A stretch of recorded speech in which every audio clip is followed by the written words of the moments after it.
people are hurt, they say things to each other to cut real deep because they're hurt. The deeper they cut, the more pain they're in. And you're cutting real deep, so I know you must be in some real pain.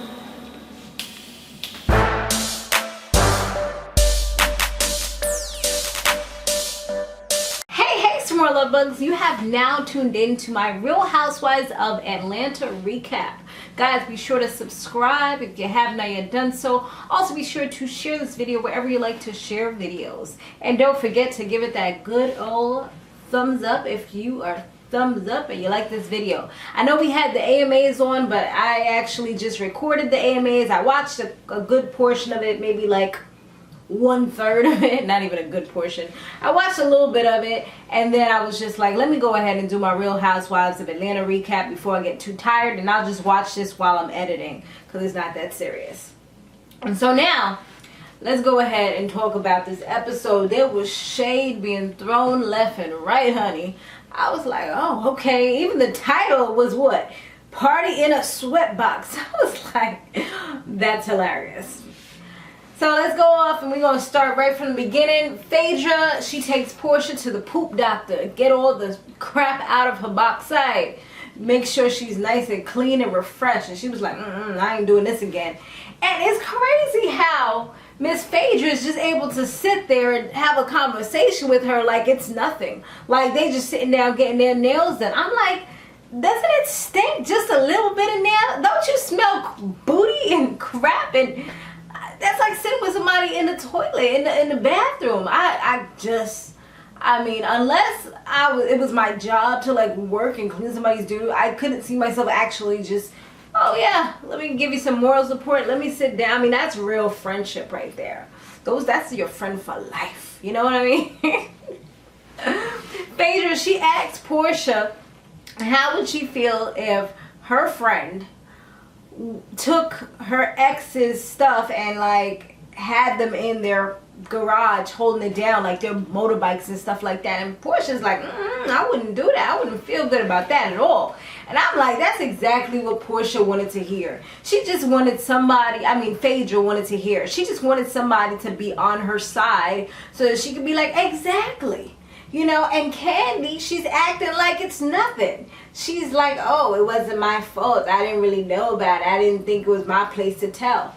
Honestly, I'm with Kandi on this one because I feel like, okay, it's the two men is having a conversation. He asked him to take his stuff. Kandi don't have nothing to do with that. She's not obligated to tell Phaedra, oh, your husband has his stuff at my house. If she asked and she lied and said no, that's a whole different story. That's where the friend code is broken and the friendship could be broken and loyalty and all them things come into play. But for this, I don't think she was obligated to tell her because it wasn't her doing in the first place. He didn't ask her. Cynthia, she's getting a tutor for her daughter and she's not too sure about this tutor because let me tell y'all something. This tutor was caliente, okay? He was looking pretty good. Had them, what did he have? He had locks, right? I think he had locks in his hair. He was just looking good. Like somebody you could eat up. And she was just like, I don't know about this tutor. I mean, he seems bright, but he seems like he's going to be a distraction for my daughter. And I don't really want that. Even her daughter was like, he gets a 5 stars. A wink, a wink. I know she was looking forward to getting a little older. You know, she already started dating and everything. So you got to watch out for that one. So I don't know if it would be such a good idea. I don't think, I mean, I'm with Cynthia on that one. If I'm getting my son a tutor, she is not going to be somebody that's looking like, who can we say is a hot woman? I don't know, like the young Tyra, you know, like Sports Illustrated, fresh off the freaking magazine, some Playboy bunny, some Victoria's Secret looking chick. No, you need a grandma. You need somebody that's going to be with their glasses on, their gray hair. Maybe they can have black hair, it's okay, but she ain't going to be sexy. She ain't going to be no eye candy for you because you need to study. So I agree with Cynthia. She does have a conversation with Leon, her daughter's father, and he kind of knows that things is not going well. I mean, news travels fast, especially when you're all in the same circle. So he says that she's been in a lot more, she's walked away from a lot more relationships than she's actually stayed in.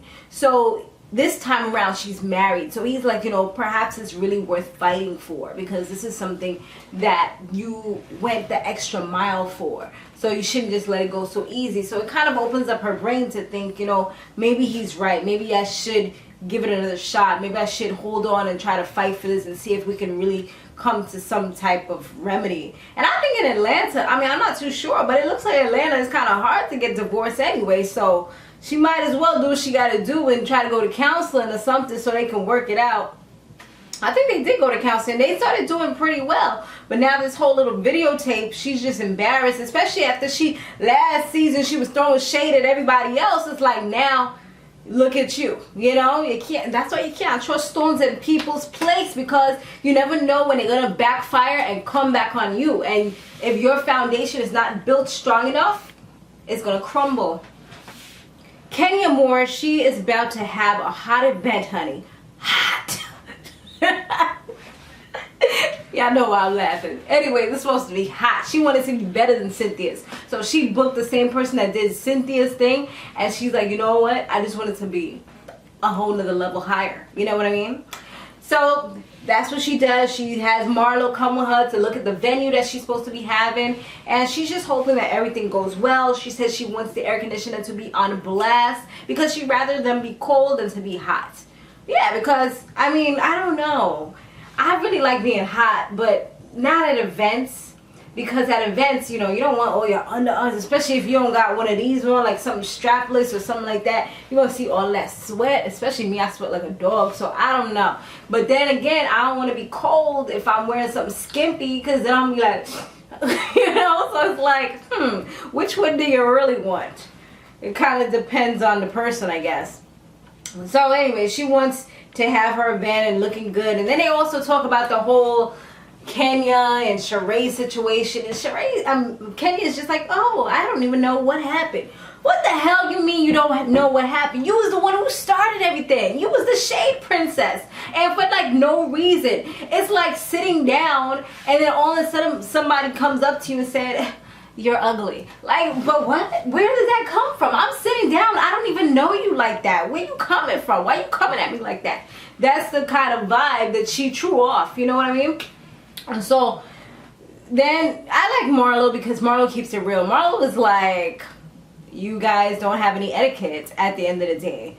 I'm like, Marlo, yes, tell her again. Tell her again. Go ahead. She don't have any flipping etiquette.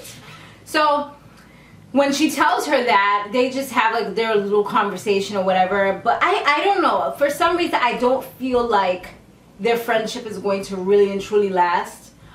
Because they're both strong women. They're both so alike. I don't know if they, unless they just be fake friends. But I feel like for them to be like a real true friendship, I don't think that it would last, because both of them are so opinionated, and Marlo's gonna eventually say something or not agree with something that Kenya does, and she's gonna speak up on it. That's what I kind of feel. But I could be wrong, you never know. Kim feels she is very shy, and she says that she's kind of, I guess, like an introvert. Like, she doesn't really like to go out and see people and things like that. She most so is like a home person. She don't like to go out and hang out. And I mean, lately, me just being over the clubs, I used to be a party promoter back in the days. I'm just like over all that stuff. That phase is like, I'm over it. I don't even want to like put on the heels unless I need to. I'm just like so blah. But that's how she kind of is. Like, she's just like, I don't want to do like the girls' night out type of thing. I guess she's so used to being home with her kids. And her husband, he's all excited because they finally getting to go out around grown-ups, other grown-ups, and not in their house or in someone else's house. They go into an event, and then after that they go on a dinner. So it's like, it's exciting for them. You know, they probably don't really have many date nights because it seems like she's dedicated her life to her kids and just being around them. What happened from there?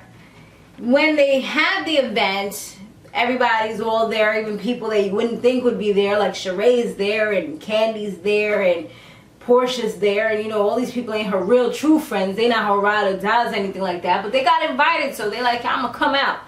Kandi had to leave early because she was like, it's too hot in here, it's making me feel like I need to throw up, I gotta go. I don't blame her. Pregnancy is the great excuse to escape the heat. You know, I'd rather go home, put up my feet, elevate these swollen legs, and just relax under my AC. I even have more AC in my car going back to my house. So why stay here and burn? More power to you, girl. So when Kenya finally makes her entrance into the venue with her little thing, her guy, her date on her shoulder, she comes in, looks around, and turns back around because she was so embarrassed that it was so hot and people's there fanning themselves because they so freaking hot. It's hot as hell in there. It's like the devil's playpen. They look like it was hot. I seen people sweating and all. And this girl, Shamaya, I don't know what her name is. She looked familiar. I feel like I seen her on Instagram or YouTube or something. It might have been Instagram. Her picture probably been floating around, but I seen her. So she's throwing shade like crazy. I'm like, for what though? You know, and even Kandi was like, you know, if this was her event, I don't think she would want people trying to pretend that they're drinking her product. Because that's what she was doing. She was like, oh, she smelled the product and she's like, this is water. That wasn't nice. It don't gotta smell good all the time. It just gotta do what it's supposed to do for your hair. She said that it's supposed to be natural, not have any chemicals or anything else. So it don't need to have no extra fragrance in there. Because fragrances, a lot of them, unless it's like some oil or some natural type of fragrance, then most of them are some type of chemical fragrance. So you know what I'm saying? She wants it to be as natural and hypoallergenic as possible, perhaps. Her hair looks good. Even though I found out that she be using clip-ins and stuff, even though she used to always claim it's all natural. Damn lie.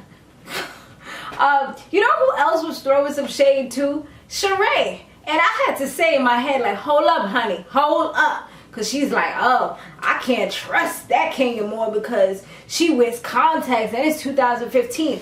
What you trying to say though? I wear color contacts. She said she wear color contacts. So what? And so what? I can't see neither. And I wear color contacts. What's the problem? You know? She trying to comfort people. She done gave for bad people just saying that. Like, for what? A lot of people wear color contacts. We want to switch it up. And and I like to see. Anyways, then Sheree and Kenya, they end up going to the side, just kind of talking. But that conversation was filled with a whole ton of load of shade and dirt being thrown. And I was just like, they're not real friends. They came back smiling and giggling. Yeah. Everybody's like, yes, they're smiling, they're laughing. It was all phony baloney because they will have another argument. Because trust and believe, Kenya's going to start and Sheree ain't going to let it go down. Even though Sheree is saved and she's changed, she has reformed, that doesn't mean she won't check you real quick, let you know. Oh, you want me to use these muscles? Flex on them. Flex on them. So, yeah, they've pretty much had that little conversation. Then Peter and Cynthia, we go back to them and they're having their conversation. And Cynthia seems like she's about ready to give up. And Peter, with tears in his eyes, he's just letting her know. This was really touching. I'm being funny, but it was really touching that you can tell that he really loves her. And she's probably like the prettiest woman he ever had in his whole entire life. She's a freaking model. And she still looks good at whatever age she is. She still looks young and sexy. Has a banging booty that he can be doing all night long. So, you know, of course he's not going to want to let her go. And plus, she helped him to get where he is right now. He didn't have a lot of money when we first met him. We all know that. She had everything and he had nothing, which is why her family hated him so much. But now I feel like he's really trying to push forward and do things with his life. But it seems like he's also allowing temptation to get him. Like, he's so confusing to me. I can't tell sometimes whether he's telling the truth or he's lying. If he's lying, he's a good liar. Because, like, my radar, it be all over the place. I'm not really sure, like, is he like really sincere, genuinely not a cheater, or is he a cheater? and he's just trying to hide it right now? I don't know. Like, is he just like a man that got caught up in the moment and the camera kind of caught him at the wrong angle where it looked like he was like this and rubbing up and doing all that extra stuff?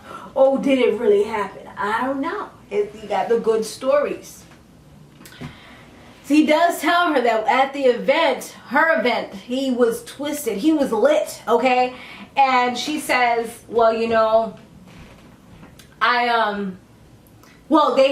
talk about it, and he also mentions that when she came down the stairs, it just kind of reminded him of when they got married, because that was the other time that she came downstairs just like that, just looking absolutely gorgeous and glamorous. But she, once again, she seems like she's just ready to give up, and she's kind of told him that she doesn't love him anymore. And he's just like, wow, when did this happen? How did it happen? And she eventually does say that she's going to try to still work on it. So it looks like she's not ready to give up just as yet, which is pretty cool. And that's pretty much where it ended off. It looks like there's going to be some craziness happening next week on a boat. So you already know we are looking forward to that. Make sure you guys have subscribed so you don't miss out on the fun. Tomorrow we're heading back to our other channel because that's where we are going to have our Love and Hip Hop recap. Alright guys, stay fabulous, live free, and soar limitless. I'll see you in the next one. Later.